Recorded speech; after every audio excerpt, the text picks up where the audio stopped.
l'islam, hier, demain.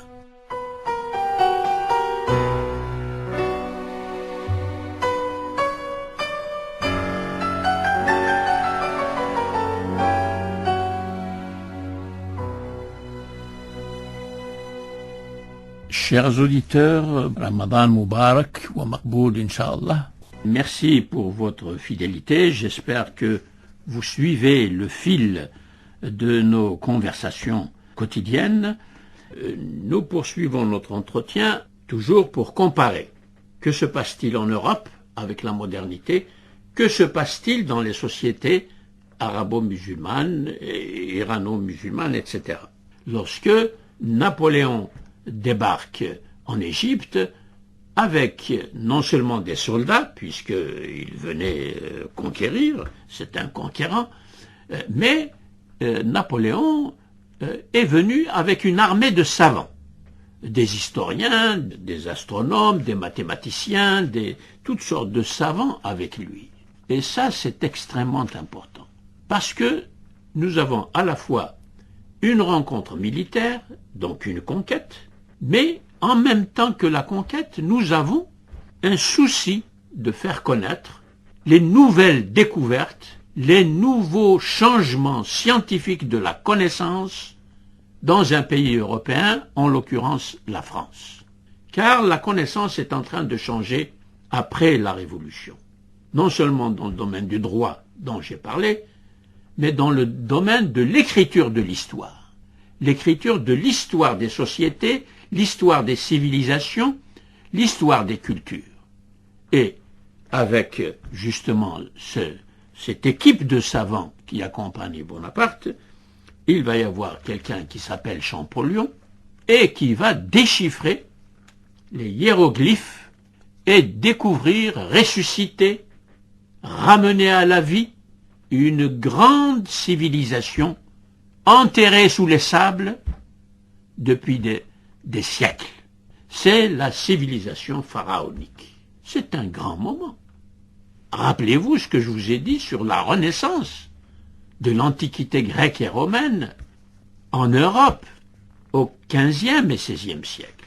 Ce fut une euphorie intellectuelle, une découverte de quelque chose d'autre. C'est comme si on découvrait les soubassements des mers, des océans. Qu'est-ce que cache le fond des océans? Eh bien, les Arabes sont entrés en Égypte à partir de 642, immédiatement après. Et donc, les Arabes avaient vu les pyramides qui surnageaient, qui envoyaient au-dessus des sables. Évidemment, on ne pouvait pas faire de l'archéologie. Cette science qui creuse avec la pioche dans les endroits dont on sait qu'ils ont été occupés autrefois par des civilisations. Et là aussi, voilà un exemple qui montre l'importance du regard scientifique. Pourquoi pendant des siècles, les savants musulmans, car il y a eu des savants musulmans, n'ont pas eu l'idée de creuser, alors que on pouvait quand même se demander d'où sortent, qu'est-ce que c'est que ces pyramides, ces grandes pierres, ces grands monuments. Ça n'a pas eu lieu. De même que sur le bord de l'Euphrate, sur les bords de l'Euphrate, sur la frontière jordano-irakienne, une très grande autre civilisation, qui s'appelle la civilisation de Mari, M-A-R-I, qui est une très grande ville de la région de l'Euphrate, et qui renvoie à une très ancienne civilisation des Assyriens anciens, et qui a été découverte et explorée par un archéologue français dans les années 30. Et nous avons maintenant des études sur cette grande civilisation qui nous renvoie de nombreux siècles avant la venue de l'islam et même du christianisme. Al-Jabarti, Abd al-Rahman al-Jabarti, qui est mort en 1825. Vous voyez, on avance dans la chronologie. 1825. Par conséquent, Al-Jabarti était au Caire lorsque Napoléon débarque. Al-Jabarti est un historien et lorsque il est allé visiter pour la première fois une bibliothèque installée pour les savants français qui ont accompagné Napoléon, eh bien, il était émerveillé. Et il a écrit dans son livre son émerveillement de voir un lieu avec des bibliothèques, des étagères, où sont parfaitement rangés les ouvrages, où on sait immédiatement où trouver tel ouvrage. Il a observé tout ça pour la première fois. Et il le décrit avec émerveillement, comme un petit enfant qui découvre quelque chose qu'il n'a pas encore vu de sa vie, et qui demande à ses parents « Oh là là, qu'est-ce que c'est que ça ?» C'est très intéressant psychologiquement de voir cette réaction d'émerveillement, parce que c'est quand même un savant, c'est quand même un historien, il connaît le prix de la connaissance, il connaît l'importance des livres, il manipule des livres, mais il n'a pas de bibliothèque. Jusqu'à présent, dans beaucoup de familles, on met les bibliothèques dans des coffres, ou bien dans des caves et des trous. Ça, c'est un point de civilisation.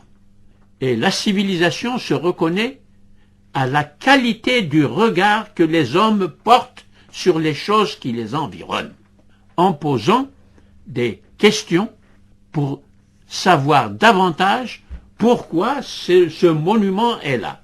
Que signifie ce monument que je découvre en face de moi? Que signifie cette manière de ranger les livres et de les disposer de telle sorte que je puisse y avoir accès immédiatement dans une bibliothèque organisée? Ça, c'est de l'histoire de la psychologie historique. La psychologie des hommes et des femmes qui regardent leur environnement, soit avec l'œil scientifique, interrogatif et curieux, ou bien qui passent devant les choses sans que ces choses frappent leur regard, parce que dans leur esprit, il n'y a pas cette information préalable du désir de connaître, de la volonté de connaître, même si cette connaissance m'oblige à poser des questions sur des connaissances que je possède, mais que je possède au niveau de la croyance religieuse.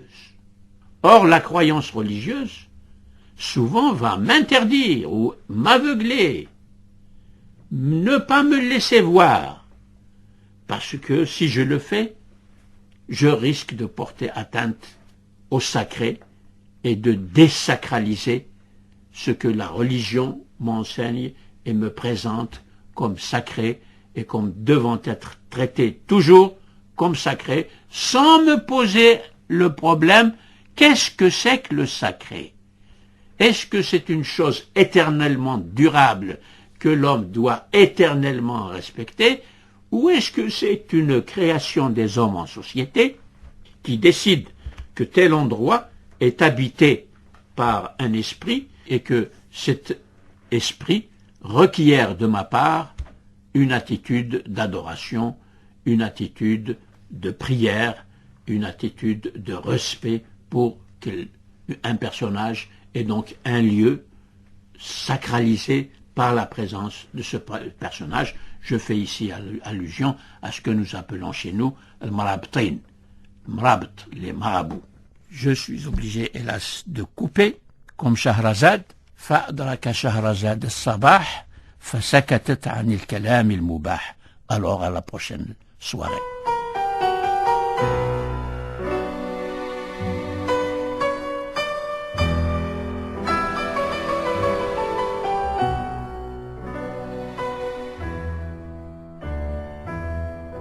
L'islam, hier, demain.